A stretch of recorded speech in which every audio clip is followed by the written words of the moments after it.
The one commodity that is most valuable on this earth is time. Time to love, time to live. From the moment the human body is born, it begins dying. I can live with no responsibility whatsoever. The price I pay is that nothing matters. Or I can reverse it and everything matters. But I have to take the responsibility that's associated with that. And so if your life isn't everything it could be, you could ask yourself, well, what would happen if you just stopped wasting the opportunities that are in front of you? What is death? Is it the end? Or is it the beginning? And what is life? What is this thing we call life?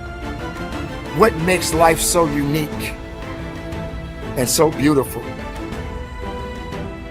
It is beautiful because whatever you have that you may be facing, what you may be dealing with, life is still good. You are living and achieving your dreams.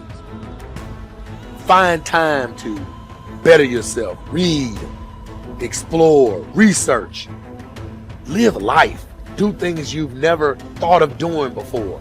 That's what it's all about. It might not be fun, it might not be easy, but it is profitable. It does give you results. Think about all of the great people that we admire in our society and the things that they must have had to go through in order to make it look effortless. And one day you're gonna be great, but you think you got time. You think you got time. AET 3 years from now, 5 years from now. I'm telling you, you deserve to be great now. And not only do you deserve to be great, there's some people in your life. You must be yourself if you want to experience your true purpose in life. If you're different, be different. Be different and do it with pride. If someone doesn't like it, if many people don't like it, who cares? Your life would feel better and richer if you had a goal, you chased that goal, you accomplished some things, and you would get this boost of confidence, you'd get this boost of self-esteem, like whatever it is that you're going to do.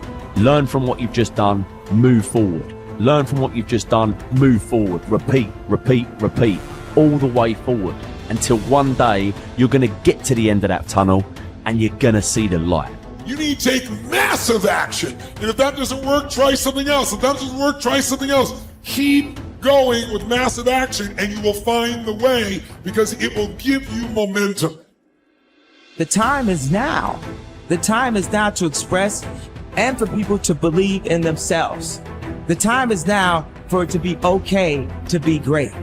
Listen to me, if you work for it, if you're willing to put in that sweat, that blood, and those tears, baby, I'm telling you, you can have what you want, be what you want, do what you want. Are you hearing me? And start now.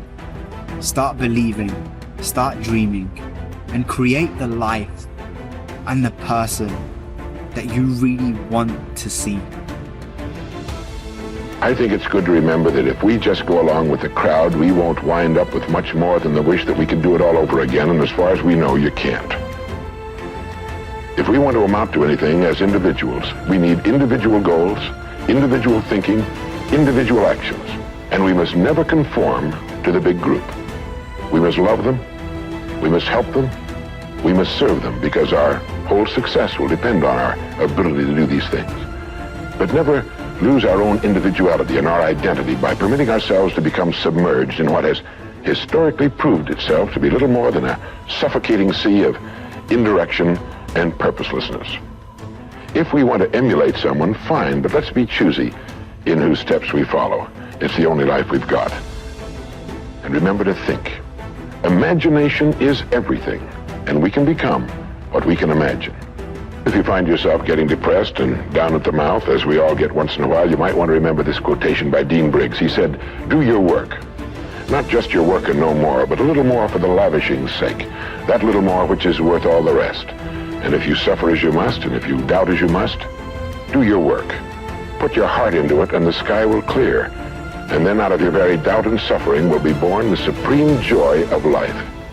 Believe it or not, in an age when we've come to nearly deify leisure time, we've almost lost sight of the fact that virtually all our satisfactions, rewards will come not from our leisure, but from our work.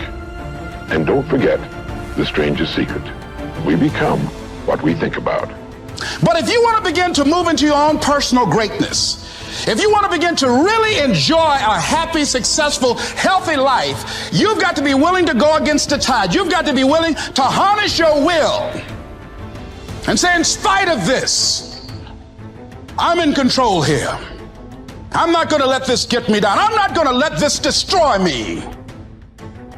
I'm coming back, and I'll be stronger and better because of it. You have got to make a declaration that this is what you stand for.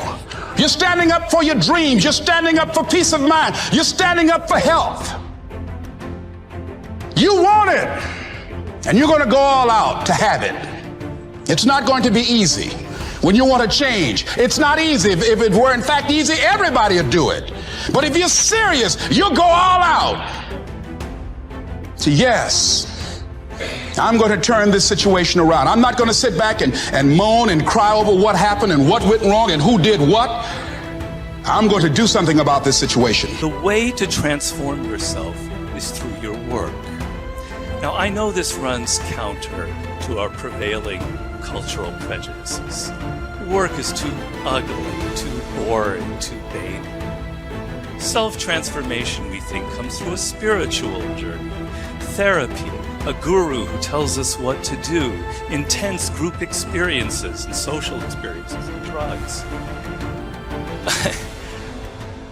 But most of these are ways of running away from ourselves and relieving our chronic boredom. They're not connected to process, and so any changes that occur don't last. Instead, through our work, we can actually connect to who we are instead of running away. And by entering that slow, organic process, we can actually change ourselves from the inside out in a way that's very real and very lasting. This process involves a journey of self-discovery that can be seen as quite spiritual, if you like.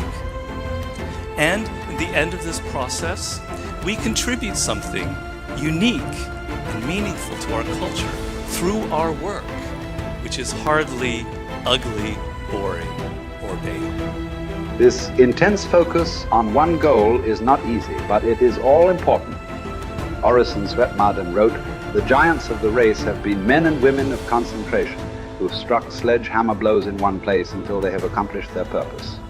The successful men and women of today are those of one over, mastering idea, one unwavering aim, men and women of single and intense purpose." Marden also said that every great man has become great.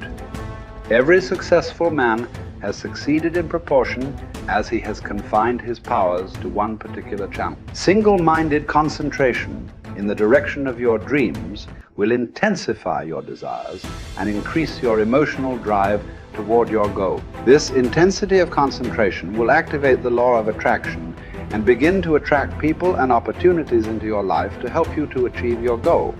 The more you think about your goal, the more it will come to dominate and direct your life. The more you think about it, the more rapidly you will move toward it, and it will move toward you. Great men and women are those who absolutely believe that they are put on this earth to do something wonderful with their lives. They have a vision of something greater or better than their current circumstances. Personal greatness means having a sense of destiny and a conviction that your thoughts and your imagination are the only real limits to your possibilities. William James said, compared to what we ought to be, we are only half awake. We are making use of only a small part of our physical and mental resources. Stating the thing broadly, the human individual thus lives far within his limits. He possesses powers of various sorts which he habitually fails to use. The founder of Success magazine, Orison Swett Marden, once said, "There are powers inside of you, which if you could discover and use, would make of you everything you ever dreamed or imagined you could become." In a 5-year study of leaders reported on in his book, Leaders, Warren Bennis discovered that each of them consciously avoided the comfort zone by continuously setting higher goals. They never allowed themselves to become complacent. They lived their lives fully extended, always striving to be and do more. To develop unshakable self-confidence, you need to see yourself and think of yourself as a leader, and to do what leaders do. You need to stretch yourself toward the outermost boundaries of your potential. You need to set goals that draw out of you the very best that is in you. You need to work toward objectives that cause you to feel a sense of mastery and peak performance.